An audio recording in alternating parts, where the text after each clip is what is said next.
After 5 years together, my girlfriend told me she wasn't attracted to me anymore and needed an alpha male in her life. She pushed me to help her get a promotion at my own company so her new boyfriend could work there too. What she didn't realize was that I had just been promoted to senior vice president, and her alpha was about to become my subordinate while she discovered exactly who held the real power. Hey viewers, welcome to the channel. We are just starting and your support means a lot. If you enjoy these stories, please consider subscribing and help us reach our first 1,000 subscribers. I, Ryan Mitchell, 32, need to get this off my chest before I lose my mind. 2 months ago, I thought I had everything figured out. I was dating Vanessa Parker, 28, the woman I'd been with for 5 years, planning our future together, and climbing the corporate ladder at a major tech firm. Now I'm sitting here at midnight, still processing how spectacularly everything imploded and how perfectly it all worked out in the end. Let me start from the beginning. Vanessa and I met in college, and she was everything I thought I wanted back then. Beautiful, ambitious, confident to the point of intimidation. She had this way of commanding attention when she walked into a room, and I felt lucky that someone like her chose to be with me. I was always the quieter type, more focused on academics and later my career than on being the loudest guy at the party. The first few years, things were great. We graduated, moved in together, and started building what I thought was a solid relationship. I landed a job at Meridian Technologies, a growing software company, and worked my way up from junior developer to project manager to department head.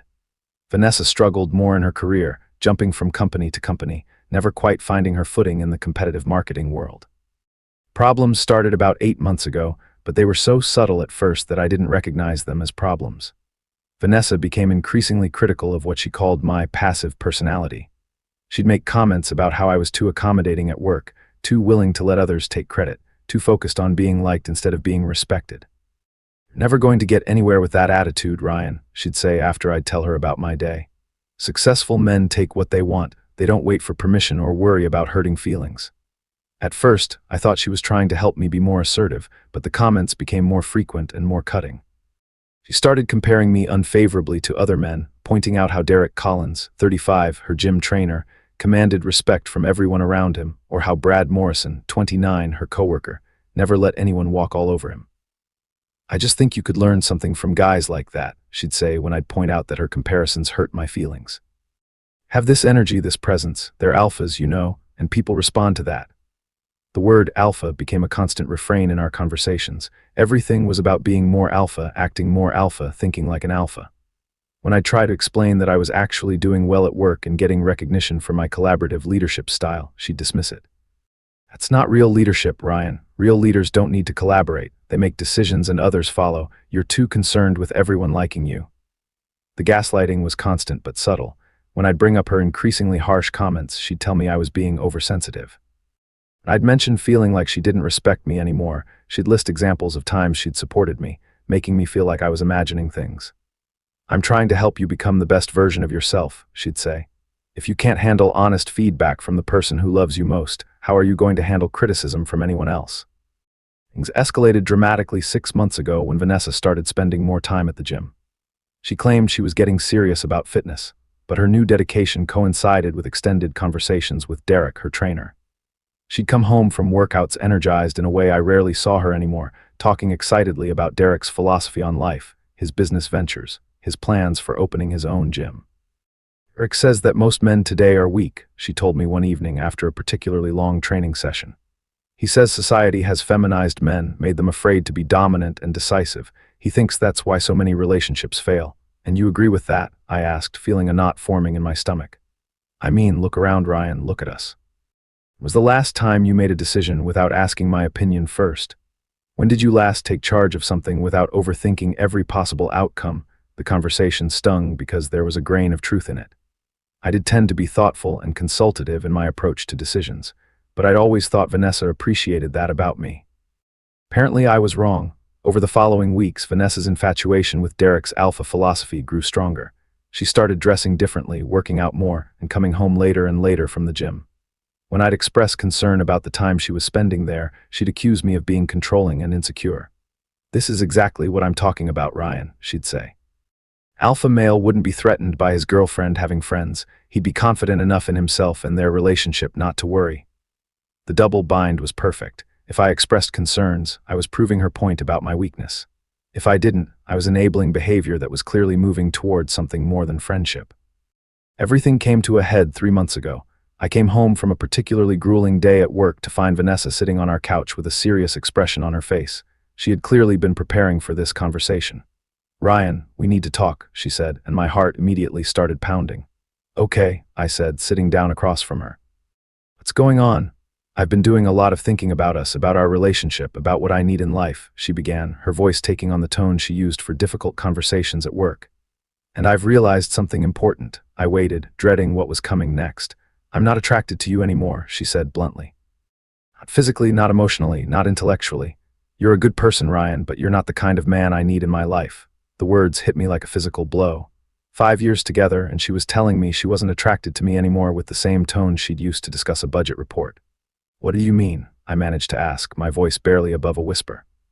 "I mean I need an alpha male in my life. I need someone who takes charge, who makes decisions, who commands respect. You're more of a beta, Ryan, and I've realized I can't be with someone who doesn't challenge me, who doesn't push me to be better." "So you want to break up?" I asked, feeling my world crashing down around me. "Not exactly," she said, and for a moment I felt a flicker of hope. "I think we could make this work, but things would need to change." "What kind of changes?" "I've been seeing Derek," she said matter-of-factly. "Not physically yet, but emotionally. He gives me what you can't, Ryan. He makes me feel like a woman, like someone worth pursuing and fighting for." I stared at her in disbelief. "You're having an emotional affair and you're telling me this like it's a weather report." "It's not an affair if I'm being honest about it," she said with that infuriating calm. "I'm telling you exactly what's happening and what I need. Derek represents everything I'm attracted to in a man, but he doesn't have the stability and security you provide."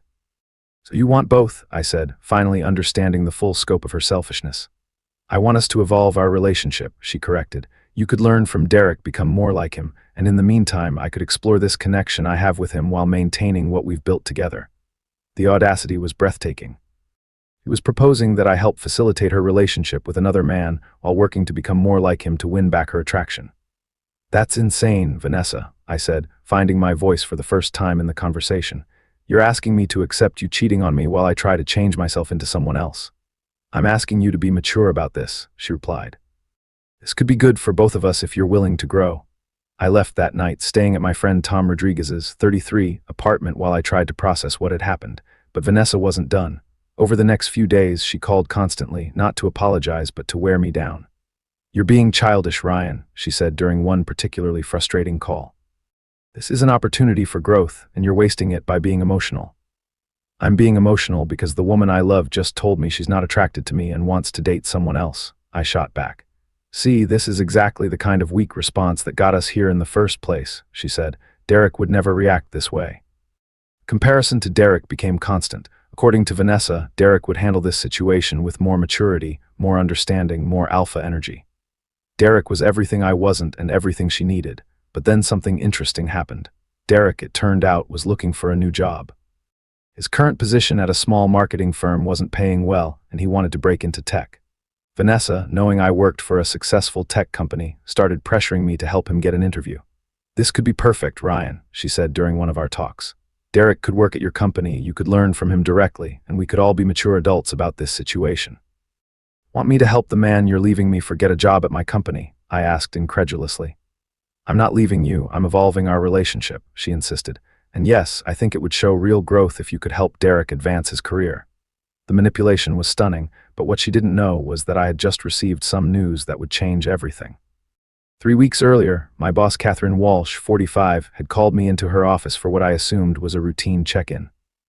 "Ryan, I need to discuss something confidential with you," she had said, closing her office door. "We're restructuring the leadership team, and I want to offer you the position of Senior Vice President of Product Development." I had stared at her in shock. Senior VP was a huge jump from my current role as department head, with significantly more responsibility, a substantial salary increase, and direct reports that would include several departments. "The board was impressed with your leadership on the Morrison project and your ability to build consensus across teams," Catherine continued. "Specifically mentioned your collaborative approach and emotional intelligence as exactly what we need in senior leadership." The irony wasn't lost on me. Everything Vanessa criticized about my leadership style was exactly what had earned me this promotion. But I asked Catherine to keep the news confidential until the official announcement, which was scheduled for the following month. So when Vanessa pressured me to help Derek get a job at Meridian, I saw an opportunity for the most satisfying revenge I could imagine. "You know what, Vanessa," I said during one of her calls about Derek's job prospects, "you're right. Maybe I should help Derek. Maybe this could be good for everyone." I could hear the surprise in her voice. "Really? You'd do that?" "Trying to be mature about the situation, like you said," I replied. "If Derek is as impressive as you say he is, maybe he deserves a chance." What followed was the most elaborate and satisfying setup of my life. I reached out to Jennifer Liu, 31, our HR director, and explained that I had a referral for an open position in our marketing department. I was careful to be honest about Derek's qualifications, while subtly emphasizing that he would be perfect for a mid-level role that would put him squarely under my future chain of command. Derek interviewed well. He was confident, articulate, and had that commanding presence Vanessa was always talking about. He was also exactly the kind of employee who would struggle in Meridian's collaborative culture, but that wasn't my problem to solve. The offer came through 2 weeks later. Derek would start as a marketing manager, reporting to Steve Chen, 38, who reported to me in my current role, and would report to me even more directly once my promotion was announced. Vanessa was thrilled. "This is perfect, Ryan. Derek is so excited, and I think this could be the beginning of something really positive for all of us." Derek started at Meridian on a Monday. The official announcement of my promotion came the following Friday, and I'll never forget that moment. Catherine called an all-hands meeting to announce the leadership changes, and I watched Derek's face go through a series of expressions as he realized that the beta male he'd been hearing about was now his boss's boss. But the real moment of truth came the next week when Derek realized what working at Meridian actually meant. Our company culture was built on collaboration, consensus building, and emotional intelligence. Alpha approach that had served Derek well in other environments was not just ineffective at Meridian, it was actively counterproductive. Within days, I was getting reports from Steve about Derek's struggles. He was bulldozing through team meetings, dismissing others' input, and generally creating conflict wherever he went. His commanding presence that Vanessa found so attractive was alienating coworkers and clients alike. "I need to talk to you about Derek," Steve said during our weekly one-on-one. "He's having trouble adjusting to our collaborative approach. Team members are complaining that he doesn't listen to their input and seems to think he should be leading projects despite being the newest member of the team." I made all the appropriate sympathetic noises while internally celebrating. Derek was exactly who I thought he was, and Meridian's culture was exposing every flaw in his approach. Meanwhile, Vanessa had moved out of our apartment and was becoming increasingly frustrated with Derek's job situation. She had expected him to quickly rise through the ranks at Meridian, leveraging his alpha energy to command respect and advance his career. Instead, he was struggling to complete basic tasks and getting negative feedback from his manager. "I don't understand what's happening," Vanessa said during one of our increasingly rare conversations. "Derek is so capable, so commanding. Why isn't he succeeding at your company?" "Maybe he's just not a good fit for our culture," I suggested innocently. Everyone thrives in collaborative environments. The situation reached its peak a month later during our quarterly all-hands meeting. As Senior VP, I was presenting the product development roadmap to the entire company, including Derek. I watched him sit in the audience, realizing that the man his girlfriend had left him for was now commanding the attention and respect of a room full of professionals. After the presentation, several people congratulated me on the promotion and the vision I'd outlined. Derek approached me as the crowd was dispersing, and I could see the internal struggle on his face. "Great presentation, Ryan," he said, clearly forcing the words out. "I had no idea you were so senior here." "Thank you, Derek," I replied professionally. "I hope you're enjoying working here so far." "It's different from what I expected," he admitted. "More collaborative than I'm used to." "That's our culture," I said. "We believe the best ideas come from working together rather than individual dominance. It can be an adjustment for some people." I saw the moment when Derek fully grasped the irony of his situation.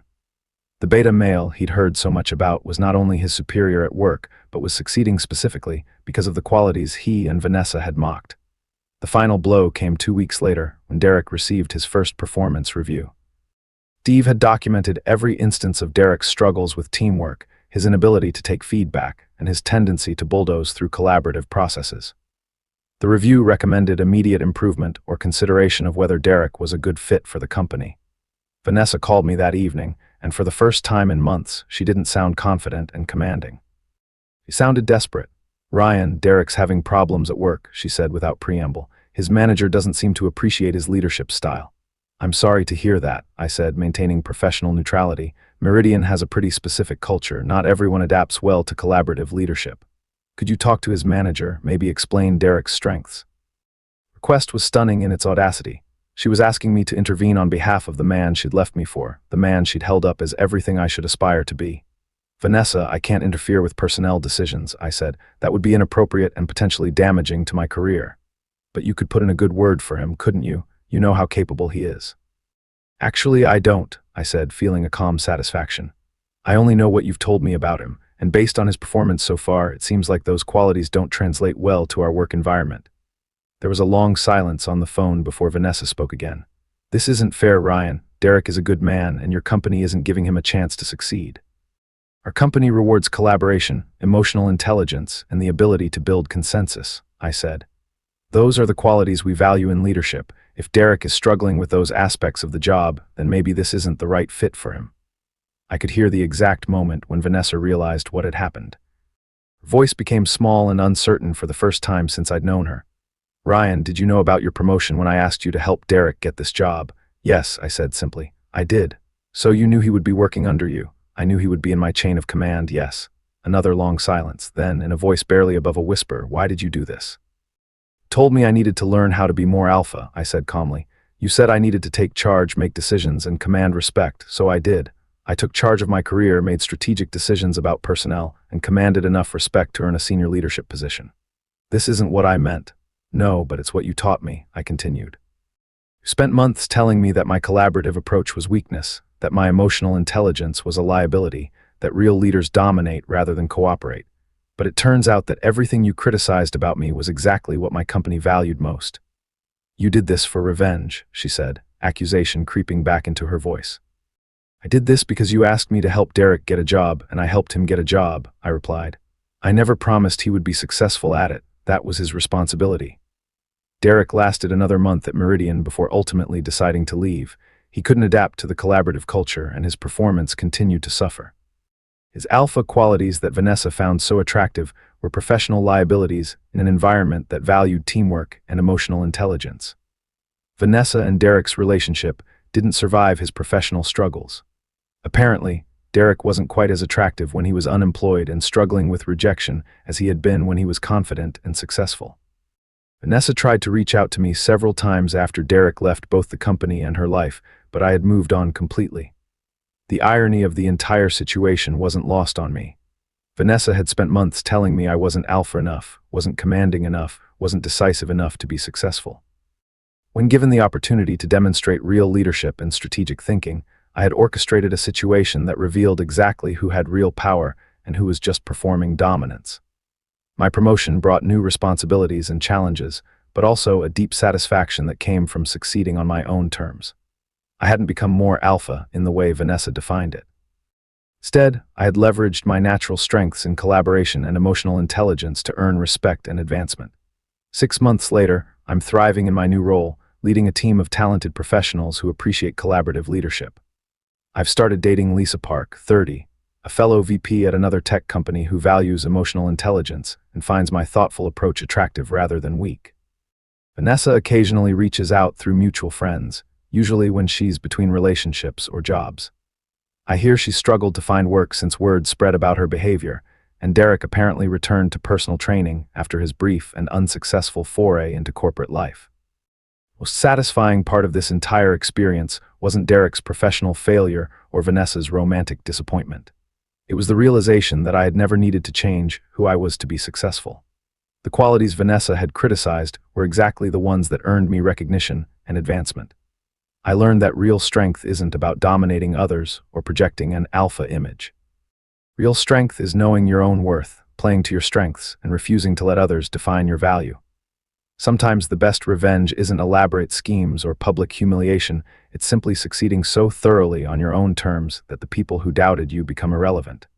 Vanessa thought she was trading up when she chose Derek over me. Instead, she traded a stable, successful partner for a temporary fantasy that crumbled the moment it encountered real-world challenges.